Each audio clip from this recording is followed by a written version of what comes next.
Okay, everybody, welcome back. Okay. Well, stop it. Let's.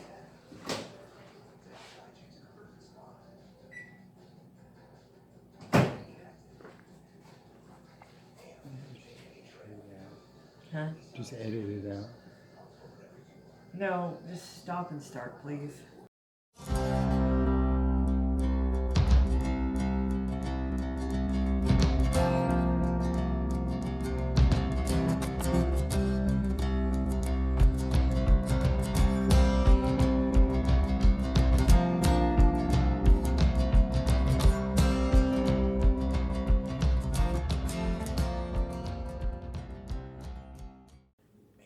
Hey everybody, welcome back to Mama Z's Kitchen. Today we are making sourdough pizza crust. And I'm going to make sourdough pizza tonight for my family. You may or may not know, I have a daughter who is a freshman in college, and I'm just busy. So, I try to keep our meals simple but nutritious. I've got a cup and a half of my beautiful sourdough starter here. I try to incorporate this anytime I can. I've already fed my sourdough. This has been built up for a few days, so I'm going to go ahead and pour this in. I love the way the sourdough starter smells. I'm not crazy about sourdough that you buy in the store. To me, it's too pungent. I don't like the flavor of it. But homemade sourdough, I absolutely love. So if you don't like sourdough in the store, I encourage you to make it yourself because the flavor is completely different. I was surprised by that. So anyway, you're going to need a cup and a half of your sourdough starter and a cup of flour. This is incredibly easy, guys.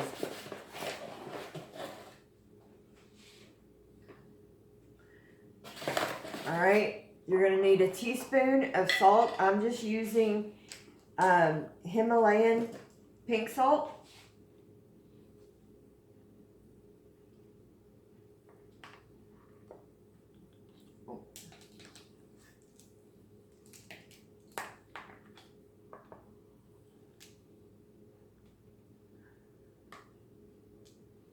Okay.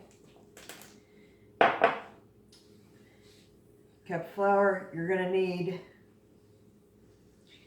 a half a cup of, you can either use coconut oil or olive oil. I'm gonna use olive oil. This is just what I got at HEB. And then that's all that goes in it. Give me a spoon. Let me stir it up.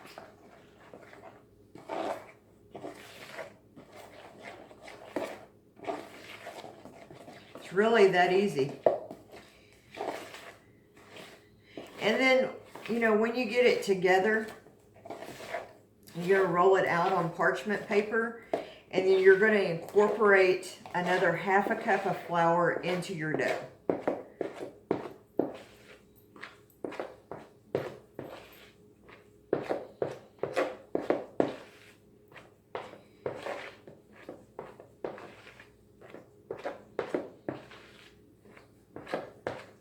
So I'm going to roll this out, knead this out on parchment paper because I have no desire to pick out. I have a little bit of starter left in this cup here. I'm going to make sure that gets into my dough here. Hey, if you hadn't subscribed to my channel yet, I really appreciate that. I am a new YouTuber and I plan to be around for the long haul. I am really enjoying this journey and I would love for you to join me. If you hit the subscribe button and like my videos, I hope that I can put out content that you enjoy seeing. If you have suggestions, please give them to me. I would love to have them. I would like to start doing live videos soon. I'm going to put a little flour down. About a half cup of flour here. And I'm just going to pour this out onto the parchment paper.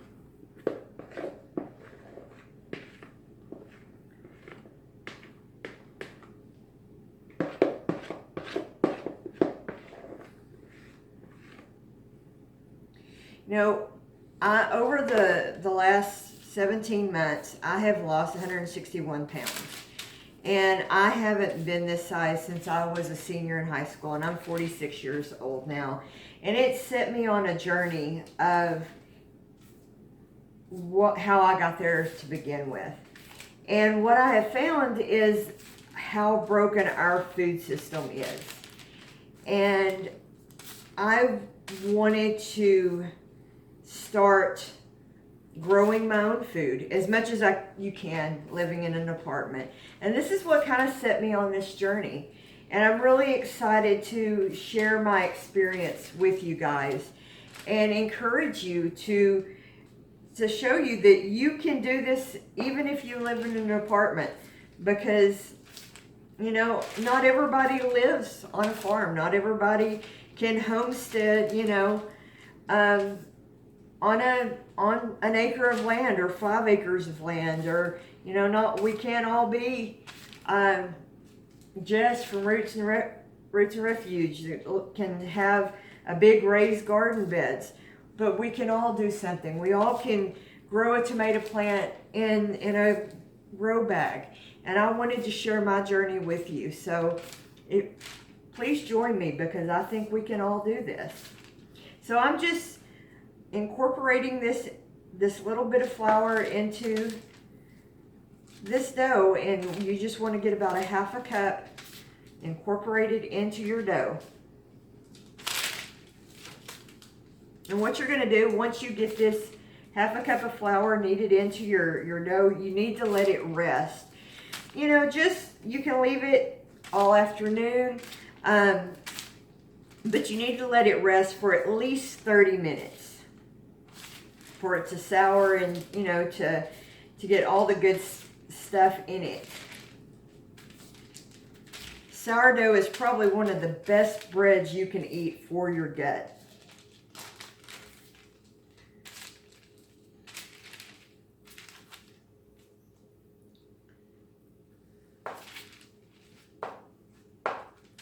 The sourdough that I made the other day, my family's still eating on it. It's so good.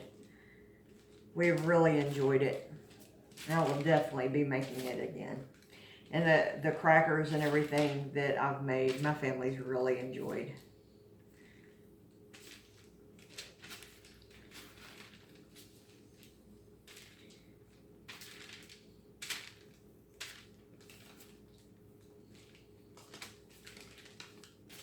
Okay. And you just want to kind of get enough flour that it's not overly sticky anymore.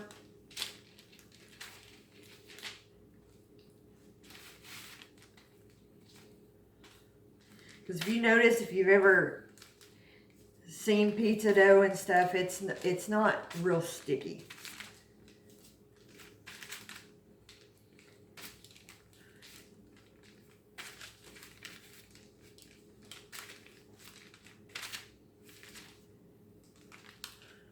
Fold it in on itself. Okay, so I'm going to take just a little bit of oil on my hands, and I'm just going to oil the inside of this bowl. And then I'm just going to set this inside the bowl, and then I'm going to cover it, and then we're going to let it rest, and then we'll come back later on. My daughter gets home about 6 o'clock, and then we'll put it in a cookie sheet, and we're gonna bake it off for about 5 minutes, and then we'll top it, and we'll be back then. Okay, so my dough is set for about 3 hours, and I have greased my cookie sheet. The oven is preheating to 450. I've also browned up some hamburger meat mixed with a little bit of breakfast sausage. And I put some Italian seasoning in it, some garlic, salt, and pepper. And this is the beautiful sourdough. And we're just gonna dump it out on the pan here. I'm using a cookie sheet. You also could use a pizza stone. But I'm just gonna use a cookie sheet tonight. Now, here's the cool thing about this. And you can use a rolling pan. I'm just gonna use my fingers, press it down. You can put whatever you want on your pizza. It is totally up to you. You do you. In fact, I'm gonna do all of us here because we all kind of like something different, and I'll show you what I mean here in just a minute. But we're not huge pizza sauce fans.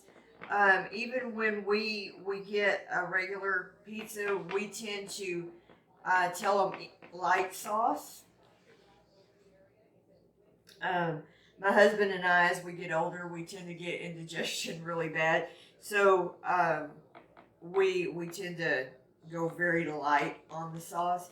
But tonight, what we're going to do is, after we brown this up a little bit, is we're just going to put some olive oil on it and then put our toppings on it, which we like that a lot. So I'm going to flatten this out with my hand. And then the only other thing you need to do before you bake this off for about 5 minutes in a 450 oven is you need to take a fork and poke holes in it so you don't have a big pizza ball in your oven and it doesn't explode. If you notice, they do that at the pizzeria too. They have a machine that they roll over it that pokes holes in it. So I'm just going to take a fork and go along it and poke a hole. So there's a big debate going on in my family. My daughter and I like pineapple on our pizza. My husband, who by the way lived in Hawaii for a while, and he says pineapple is not really Hawaiian, which it's not, but he says there is no way that pineapple should ever be put on a pizza. Let me know in the comments what you think. Does pineapple belong on a pizza? I want to know your opinion. So comment below and let me know what you think. And by the way, if you like this video, be sure and like it. If you haven't subscribed to my channel yet, do that too. I would love to have you a part of Mama Z's Kitchen. Okay, everybody, welcome back. Our pizza crust has just come out of the oven. I've got some olive oil in my little cup here, and I'm just going to brush the top with just a little bit of olive oil.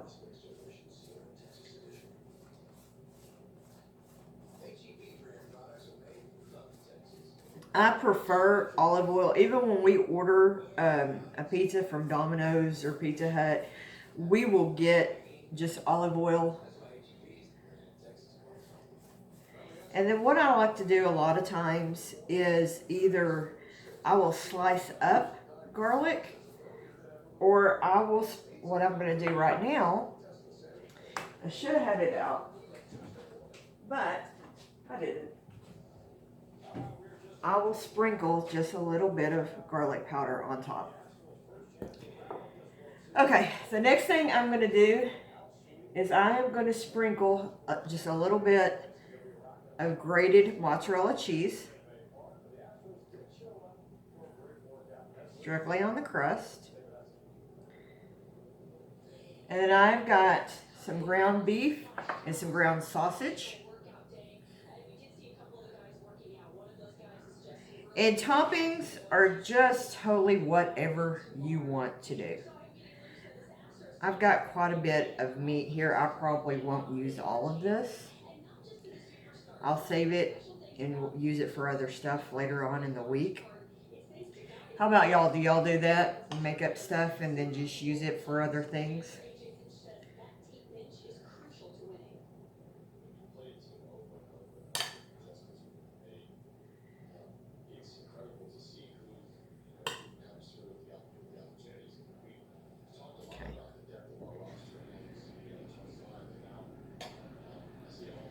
I have some red onions.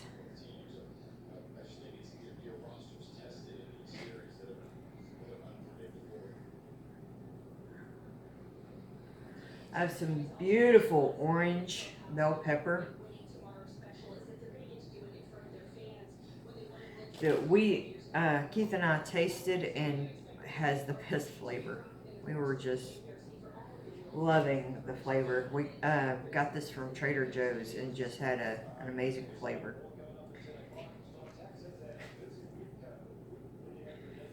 I'm going to use the rest of my mozzarella cheese.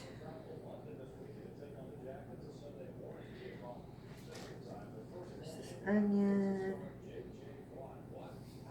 And then I've got some feta cheese, also from Trader Joe's. I'll sprinkle a little bit of that on it.